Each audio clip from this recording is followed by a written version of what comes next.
Agora é reta final para a EBSER, e eu não sei como você está se preparando, mas é muito importante nessa reta final você ter acesso daquilo que a gente está te entregando agora.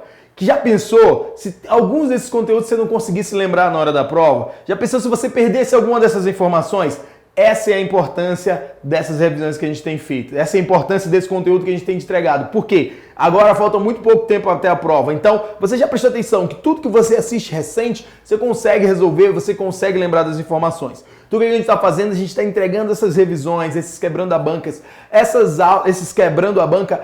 aulas para você poder ter o maior contato com o conteúdo resumido para sua prova, para você não perder questões importantes. Dessa aula você pode tirar 5, 10 questões que vão fazer muita diferença na tua preparação. 5, 10, 15, pelo menos as minhas que estão rolando de legislação da EBSER, você pode tirar muito, as 5 pontos lá dá para tirar porque eu estou trabalhando todo o conteúdo. Mas já pensou se você não tiver acesso a esse conteúdo completo? Se você é aluno do curso da EBSER, você tem acesso a essas videoaulas completas. Se você não é aluno, essa aula vai estar liberada uma pequena parte para você, e se depois você quiser continuar assistindo a aula para assistir todo o prazo lá, todo o tempo de revisão, aqui na descrição do vídeo tem um link, tá bom? Agora eu quero te desejar uma boa aula, que você consiga aproveitar ao máximo, tirar a maior quantidade de informações que você precisa e que isso caia na sua prova e que isso te ajude a lembrar, raciocinar as questões e ir mais para frente, para aquilo que é o nosso objetivo agora, que é colocar você como empregado público na EBSER. Um forte abraço para você, vamos para cima. Fala galera, professor Augusto Mendes aqui na área e vamos gravar mais uma super videoaula para vocês hoje do Quebrando a Banca.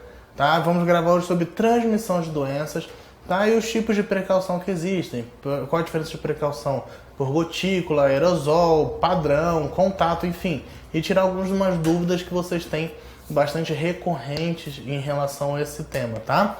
Então presta atenção, pega seu biscoitinho, pega seu copinho de água, sua garrafinha, senta aí, vamos focar, vamos pegar as questões e arrebentar com tudo, beleza? Vamos começar falando um pouquinho aqui como é que se transmite as doenças, tá? As considerações iniciais, obviamente.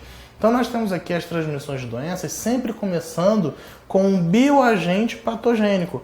O que é esse bioagente? É qualquer micro-organismo, gente, capaz de causar uma patogenicidade, capaz de causar uma doença no meu paciente, tá? Uma patologia, tranquilo? Então a gente tem aqui as bactérias, vírus, fungos, eumintos, protozoários, entre outros. Então esses aqui são só alguns exemplos. Então, conceito específico do que é bioagente patogênico. Organismos vivos capazes de penetrar no organismo e se multiplicarem ou se desenvolverem. Tranquilo? Então esse conceito tem que ser muito claro. Quando a gente ouvir falar de bioagente patogênico, de micro-organismos, germes, então isso tudo quer dizer que são vírus, bactérias, fungos, qualquer micro-organismo capaz de causar uma doença no paciente e adentrar, obviamente, esse mesmo paciente. Então a gente tem alguns conceitos aqui bem claros em relação a isso, para a gente conseguir entender como é que funciona esse ciclo, esse processo. Primeiro, infectividade. Infectividade é a capacidade do bioagente provocar uma infecção, ou seja, é a capacidade desse agente causar a doença no meu paciente, tá? Aliás, de provocar essa infecção.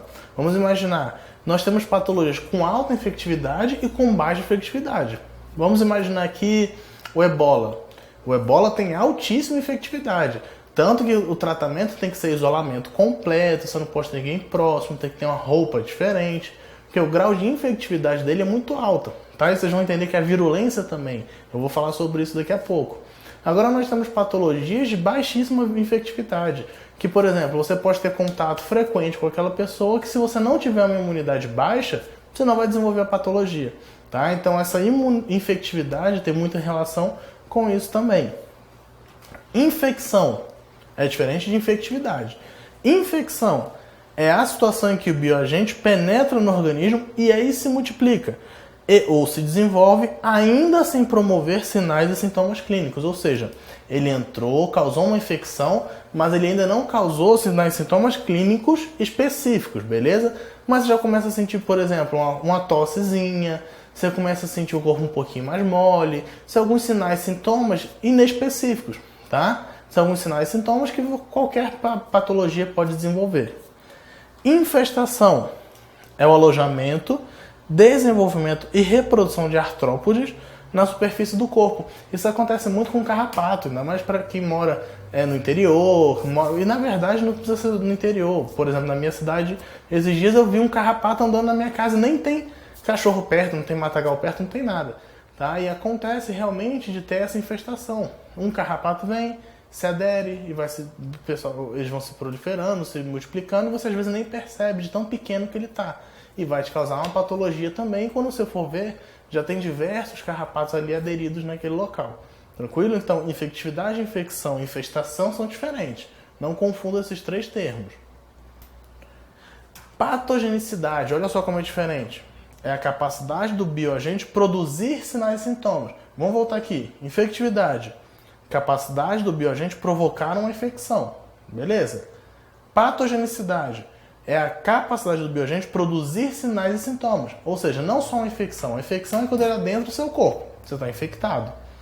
Patogenicidade é quando ele começa a ter o desenvolvimento de sinais e sintomas. É a capacidade que esse micro-organismo tem de desenvolver os sinais e sintomas. Tranquilo? Então vamos imaginar, eu posso ter contato com diversos micro-organismos, eles estarem dentro do meu corpo, eu estar infectado, ter um micro-organismo e não desenvolver sinal e sintoma.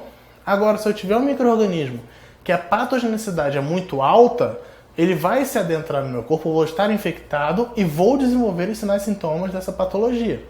Agora, se eu tenho uma patologia com um micro-organismo com baixa patogenicidade, ele pode adentrar no meu corpo, eu vou estar infectado, eu vou estar com um micro-organismo ali, mas eu não vou desenvolver a patologia, não vou desenvolver sinais e sintomas. Ele vai permanecer em mim, mas sem desenvolver sinais e sintomas. Imunogenicidade é a capacidade do micro-organismo ou bioagente induzir resposta imunológica. Então vamos pensar o seguinte aqui. Nós temos, na verdade, qualquer corpo estranho, qualquer micro-organismo que adentre o nosso corpo vai tentar repelir, vai tentar expulsar, obviamente, porque não faz parte do nosso não faz parte do nosso organismo. Então, essa capacidade do micro-organismo desenvolver um processo de defesa maior ou menor, que a gente chama de imunogenicidade. Tá? Nós temos micro-organismos que desenvolvem um processo imunológico mais alto e temos micro-organismos que desenvolvem menos alto, mas desenvolvem de qualquer forma normalmente. Tá? Ah, professor, mas o HIV não desenvolve. É claro que desenvolve, só que está aí a grande diferença. Com o passar do tempo, o vírus HIV ele se adequa, ele se multiplica através das células de defesa. Tá? Então ele vai desenvolver um sistema de imunogenicidade também. Só que ele se aproveita desse sistema para se multiplicar, para se replicar. Tá? Então não é que não desenvolva esse sistema também no HIV. Virulência é a capacidade do bioagente causar casos graves, sequelas ou óbitos. Então vamos imaginar. Infectividade é a capacidade do micro-organismo adentrar o corpo ou não. Patogenicidade é a capacidade desse micro-organismo entrando no seu corpo desenvolver ou não sinais clínicos. Sinais patológicos, né? E se ele desenvolver, ainda tem que avaliar a virulência, que é o quê? Se esses sinais vão ser extremamente graves ou não. Então, efetividade, alta ou baixa. Alta entra facilmente no organismo. Baixa, dificilmente entra no nosso organismo. Patogenicidade. Se entrar no nosso organismo, se for alta a patogenicidade, vai desenvolver uma patologia em você. Se for baixa, mesmo que adentre, não desenvolve patologia, tá? Normalmente. E se essa patologia, aí já muda para virulência. E se essa patogenicidade for alta ao desenvolver os sinais e sintomas, eu vou avaliar a virulência. Se esse micro-organismo tiver altas chances de óbito, então a virulência dele é muito alta. Se ele tiver baixa chance de óbito, é que a virulência é muito baixa. Então a gente tem que avaliar sempre sinais, essas propriedades, para a gente conseguir entender esse processo de transmissão. Veículo é qualquer elemento que transporte determinado agente infeccioso. Então vamos avaliar, independente do tipo de transporte. Se foi de humano para humano, se foi por fômite, que eu vou falar daqui a pouco, se foi por vetores. O veículo é sempre a forma como ele foi transmitido. Se foi, por exemplo, por um fômite, o veículo foi, sei lá, uma gravata, tá? O veículo foi uma caneta, uma borracha, tá bom? Eu vou avaliar, vou explicar o que é fômite já já. Reservatório é todo organismo vivo ou matéria inanimada que abriga um bioagente ou micro-organismo e oferece condições para sobrevivência e reprodução, e do qual ele será transmitido para um hospedeiro suscetível. Reservatório, vamos imaginar, reservatório de água. A gente guarda água. Se a gente consegue avaliar, o mosquito da dengue ele faz o quê? Quando ele entra na água, ok? O mosquitinho coloca lá as suas larvinhas do Aedes aegypti, né? E desenvolve, o mosquito se desenvolve ali e ali acaba sendo um reservatório. Por quê? Porque é um local próprio, tá? Todo organismo vivo ou matéria inanimada que abriga um micro-organismo e oferece condições para sobrevivência e reprodução. Outra situação é fungos. Se eu tenho uma parede ali úmida, é uma matéria inanimada. Mas se eu tenho uma parede úmida ali, não é um meio propício para desenvolvimento e proliferação dos fungos. E aí esses fungos podem se desenvolver, formar uma colônia e depois eles causarem um processo alérgico ou uma resposta respiratória, principalmente para quem tem asma, é uma grande complicação. Então esse reservatório é qualquer local, ou o ser humano próprio, tá? O ser humano pode ser reservatório.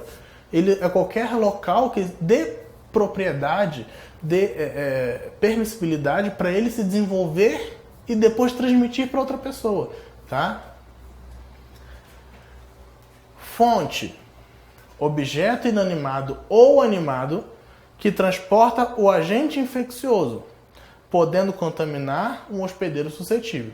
Então ele estava lá no reservatório e aí o mosquitinho da Aedes aegypti, ele acabou de nascer, foi lá, picou uma pessoa com dengue. A partir desse momento, ele é o reservatório e ele tem o seu micro-organismo, o vírus, né, dentro de si. Fonte, objeto inanimado ou animado que transporta o agente infeccioso. Então, ele, depois dessa picada de um agente, de um paciente com dengue, ele passa a ser a fonte de infecção. A infecção, a dengue, veio através do mosquito. Então, ele foi a fonte, saiu dele. Então, não tem como descobrir de qual paciente que ele picou. Não tem como a gente rastrear isso. Então, a fonte realmente é de onde vem essa transmissão. Vem do mosquito da dengue, do Aedes aegypti. Então ele é a fonte de transmissão da dengue, beleza? Então a gente tem que ter esse conceito também bem claro. E tem as vias de eliminação. Por exemplo, e aí vai depender muito da patologia.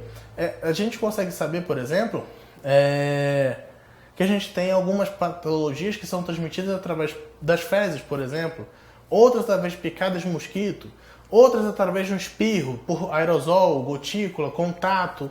Então isso tudo são vias de eliminação. Como que esse micro-organismo é eliminado e vai causar a patologia?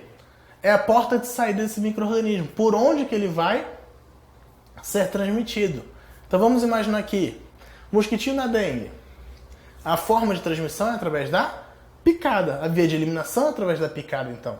Então ele transmite o vírus da dengue através da picada dele.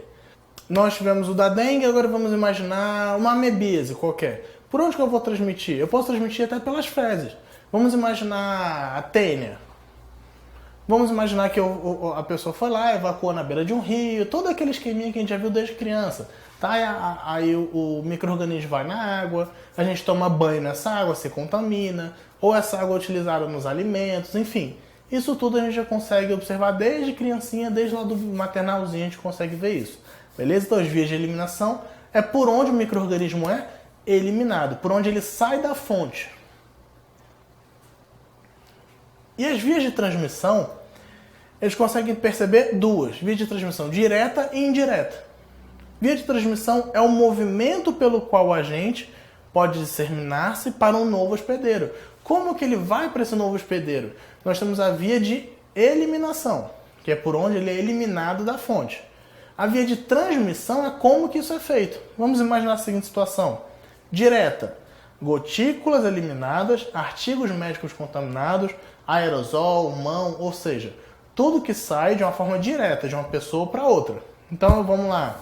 Eu tenho ainda as ISTs, infecções sexualmente transmissíveis, que antigamente a gente chamava de DST. É uma forma direta de transmissão. Como assim, professor? Nós temos lá a relação sexual, e tem um contato direto de uma pessoa com outra, não tem nenhum intermediário.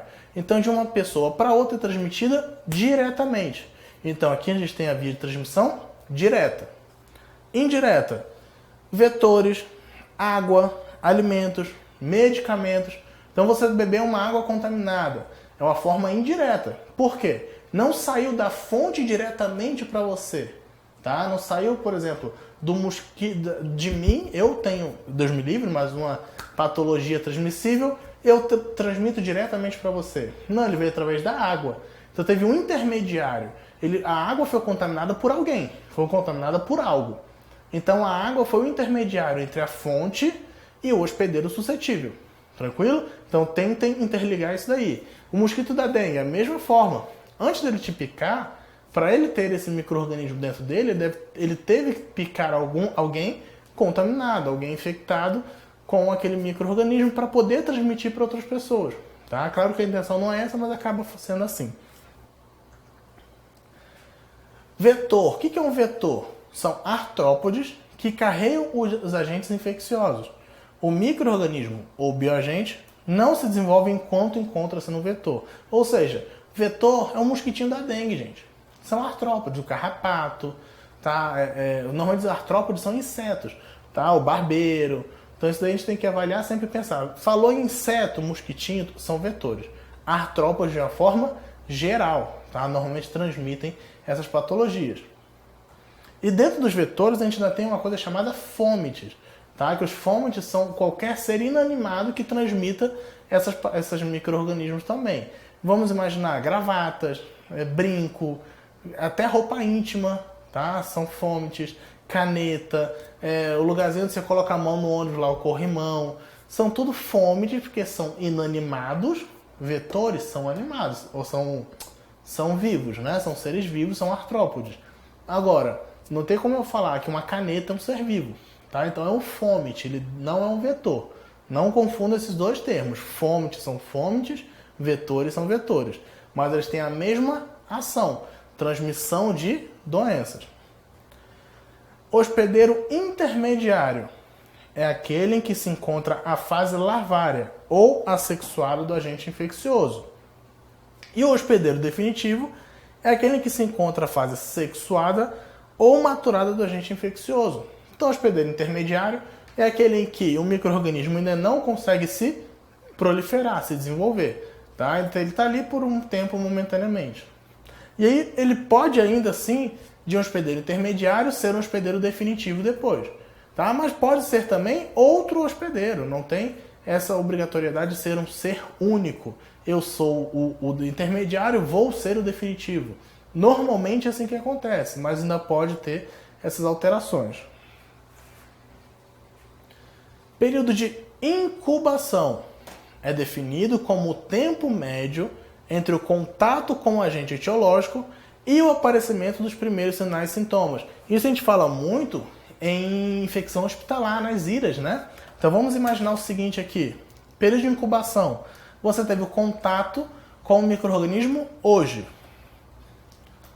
Passou 1 dia, 2 dias, 3 dias, 4 dias, 5 dias, 6 dias, 7 dias e nada. Você não desenvolveu a patologia. No 8º dia, você começa a apresentar sinais e sintomas claros dessa patologia. Quer dizer que, durante esse período todo aqui de 8 dias, o micro-organismo não se replicou, ele não se desenvolveu. Então ele não causou reação imunológica em você, não causou reação inflamatória infecciosa em você. Então isso tudo a gente chama de período de incubação. É o período do seu contato com o micro-organismo até o momento que ele começa a apresentar sinais e sintomas claros da patologia ou, inicialmente, qualquer sinal e sintoma. Período prodrômico é aquele em que sinais e sintomas são inespecíficos. Ou seja, é aquele período em que você começa a apresentar uma febre baixinha, tosse, você começa a apresentar moleza, nada específico. Isso daí apresenta-se em qualquer patologia, em várias patologias. Então você não consegue identificar o que é qual a patologia que você tem. Então a gente chama esse período de período prodrômico. Então vamos imaginar, período de incubação, aqui nesse mesmo caso, durou 8 dias. A partir do 8º dia em diante, começa a apresentar febre, moleza, dor de cabeça. Você não sabe o que é. Tem diversas patologias que apresentam isso.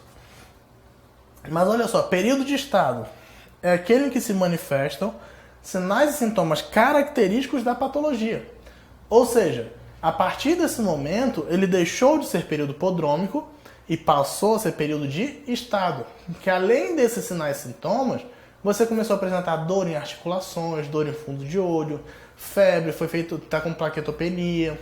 Opa, isso aí é sinal clássico dessa patologia aqui. Então, a gente já começa a ter sinais e sintomas clássicos de uma patologia. Mas se eu tiver sinais e sintomas inespecíficos, a gente chama de período prodrômico. E os tipos de transmissão, a gente pode dizer que são de forma horizontal e vertical. Nós temos as vias de transmissão que estão direta e indireta. Mas nós temos os tipos de transmissão horizontal e vertical também. Horizontal é aquela em que o agente infeccioso é passado de uma pessoa para outra, num grupo de pessoas. E a vertical, aquela em que o agente infeccioso é passado durante o processo de reprodução, desenvolvimento fetal ou parto. Então nós temos aqui a forma horizontal e a vertical.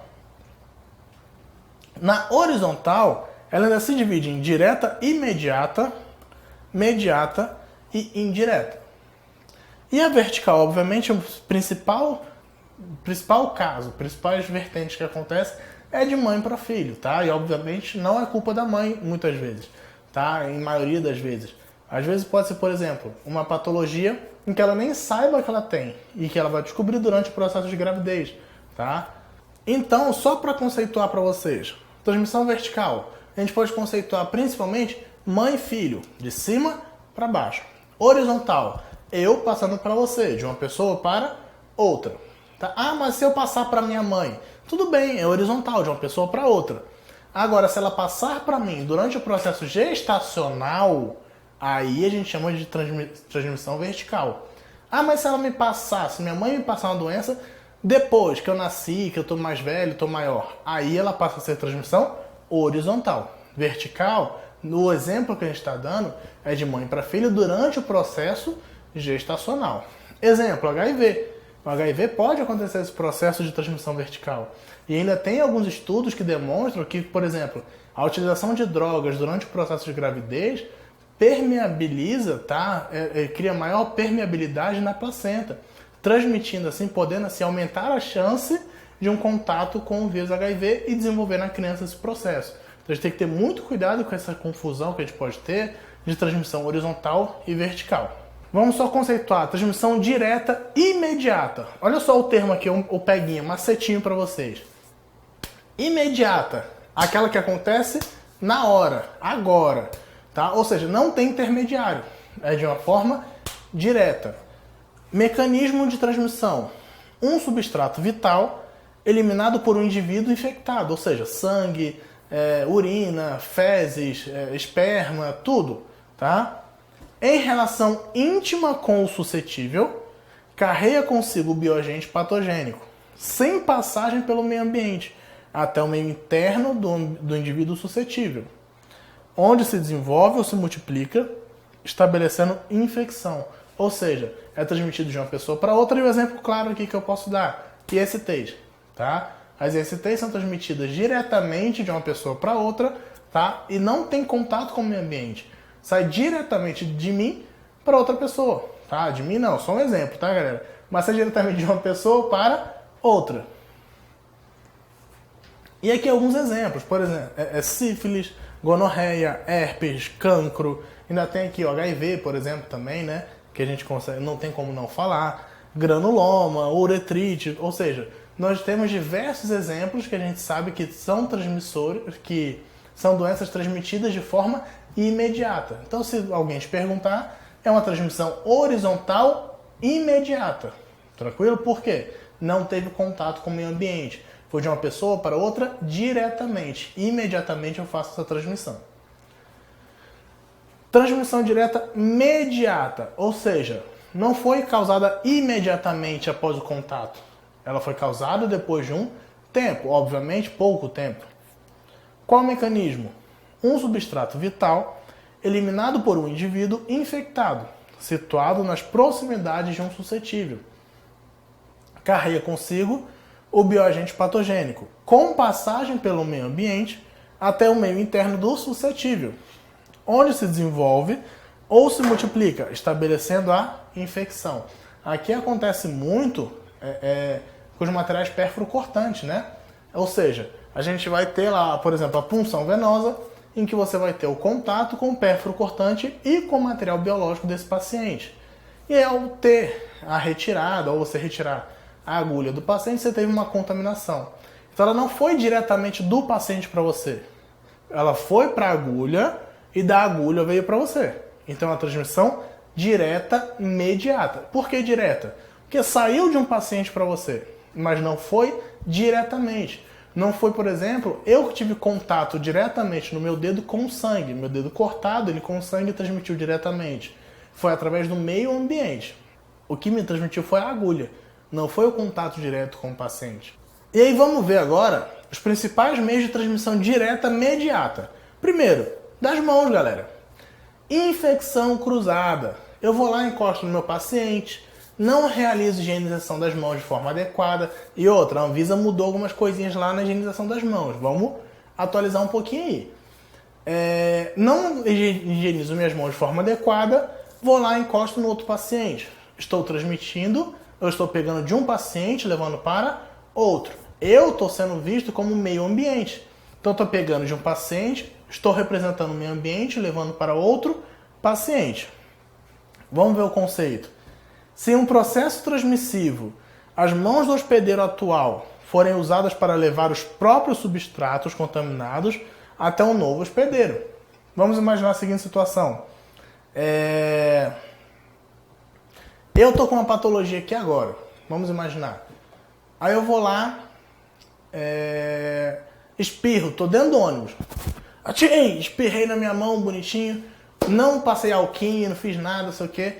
Aí cheguei, aí te encontrei no meio da rua, você me reconheceu, veio falar comigo. Ô professor, que bom que você está aqui. Eu vou lá e aperto sua mão, te dou um abraço, legal. Parabéns, até mais. Vou embora. Você pega essa sua mão, coça o olho, vai tira a carninha do dente, limpa o ouvido. Ou seja, você transmite, eu transmiti diretamente para você, não foi de forma interna. Não foi, por exemplo, através de um procedimento ou através de relação sexual. Mas eu tive o contato com você de meio externo através do meio ambiente. Tá? Outra situação, por meio de fomites, que eu já falei para vocês. Qualquer objeto inanimado ou substância capaz de absorver, reter e transportar micro-organismos contagiantes ou infecciosos de um indivíduo para outro, como eu falei, ou para a própria agulha do gelco, tá? do dispositivo de punção venosa. Mas isso daí eu dei um exemplo. Ainda pode ser uma gaze, pode transmitir uma gaze contaminada com material biológico, pode transmitir sim esse material, esse patogênio, esse micro-organismo de um paciente, de uma pessoa para outra. Uma roupa íntima que você empresta para sua colega, tá? E você pega de volta depois, e você não lava com tanta delicadeza, assim, com tanto cuidado, ela pode transmitir uma patologia, tá? Escova de dente, da mesma forma. Então isso tudo a gente tem que ter muito cuidado, porque são meios de transmissão direta, mas de forma imediata. Imediata, normalmente contato interno, beleza? Normalmente são as ISTs. E por secreções oronasais, ocorre quando o indivíduo infectado, ao falar, tossir ou espirrar, produz aerosóis primários ou gotículas na atmosfera circundante ao seu redor, e o indivíduo suscetível, recebe em suas mucosas aerosóis primários ou gotículas projetadas ou mesmo inaladas pelas vias respiratórias superiores. Ou seja, nós temos aqui, por exemplo, a própria tuberculose, tá? Que é transmitida dessa forma, a varicela. Nós temos diversos outros patologias que são transmitidas dessa forma, tá? Por aerosol, por gotícula, por exemplo, cachumba. Nós temos diversos mecanismos de transmissão de patologias de forma direta, imediata. Imediata são algumas mais específicas, mas de forma direta, imediata, nós temos milhares, nós temos várias, tá? Daqui a pouco eu vou citar um pouquinho algumas para vocês nas formas de precaução. Transmissão indireta. Mecanismos são bioagentes patogênicos, montados ou não no substrato com o qual são eliminados. Necessita de um suporte medializador, veículo ou hospedeiro intermediário para percorrer toda ou parte da distância que se separa o indivíduo infectado do suscetível, onde se desenvolve ou se multiplica, estabelecendo a infecção. Vamos imaginar aquele exemplo que eu dei para vocês lá no interiorzão, onde não tem, por exemplo, um banheiro adequado, nós não temos esse saneamento básico de forma adequada.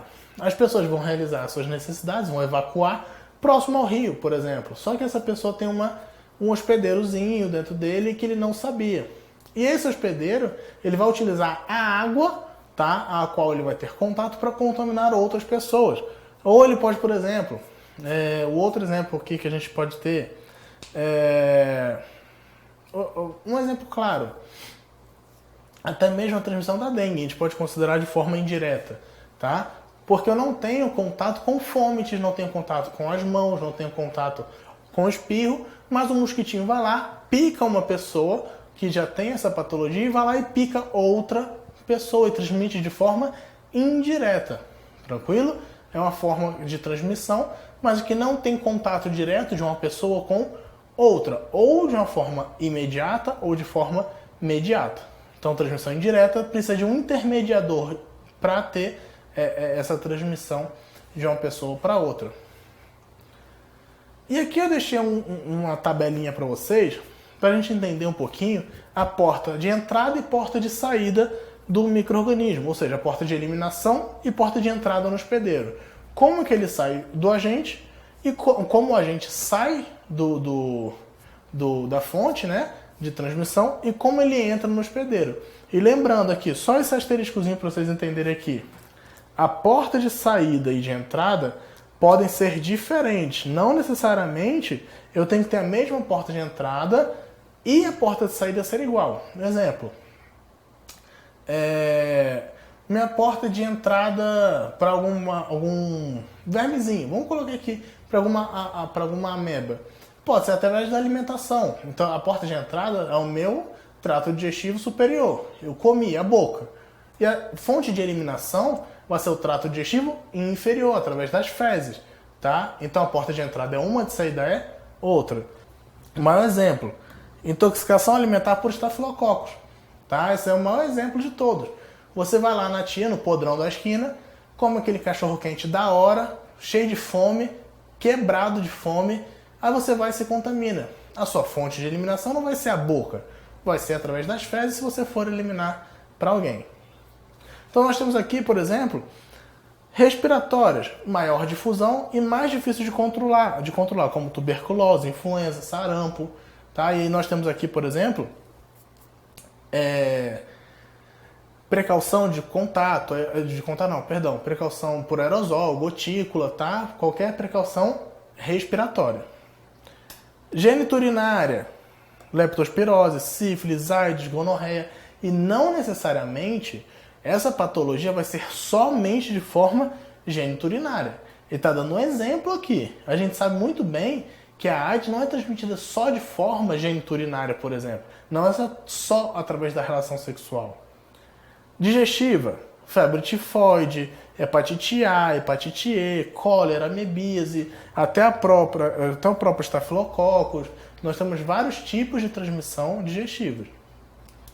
Pele, contato direto com lesões superficiais, e aí nós podemos ter varicela, herpes zoster e sífilis, com um adendo aqui.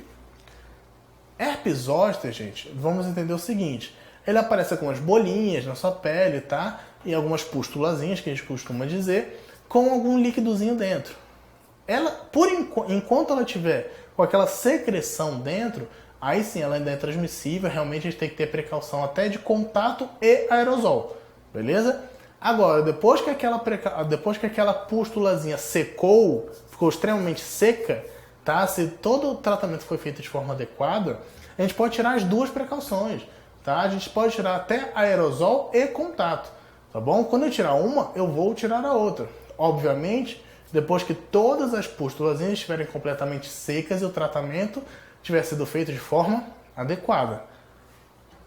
E aí nós temos picadas, mordidas, perfuração por agulha, outro mecanismo que tenha contato com sangue infectado, que aí nós temos todas as outras patologias, e de forma placentária, tá? Ou seja, vertical, lembra?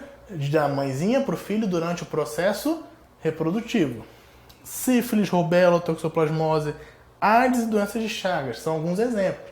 Nós temos várias outras patologias em que podem ser transmitidas de forma vertical. Então, galera, vamos dar uma pausazinha, tomar uma água, tá? Vou lá comer um biscoitinho, comer alguma coisa e já a gente volta. Tranquilão? Abraço, já a gente volta aí. Foi um prazer entregar essa aula para você que ainda não é aluno aí do curso específico da EBSER, mas agora essa aula continua lá dentro da área do aluno exclusivo para quem é aluno do curso da EBSER, para quem comprou aquele outro pacote, tá? Se eu fosse você, essa reta final eu focaria nessas revisões, nesses exercícios, porque é isso que vai te ajudar a lembrar o que você estudou e a refinar aquilo que você está se preparando. Então vai ser muito legal você revisar, resolver os exercícios, ver cada detalhe, aparar as arestas com os melhores professores de enfermagem do Brasil, tá bom? Então se você tem interesse nessa revisão, aqui abaixo com um desconto muito especial para você, você tem acesso a essas videoaulas, bem que clica no link que está aqui na descrição do vídeo, que vai te ajudar demais no teu processo de preparação. Vai te ajudar. Já pensou? Se você dessas revisões consegue tirar aí questões que seriam perdidas para você? Já pensou se dessas revisões você consegue lembrar de informações que você perderia na hora da prova? É por isso que a gente faz essas 2 semanas de reta final para você e você vai ter acesso a todas elas. Só clicar aqui no link da descrição, você vai ter acesso às aulas completas, tá bom? Forte abraço para você, vamos para cima! ENF Concursos, sua melhor preparação em concursos de enfermagem.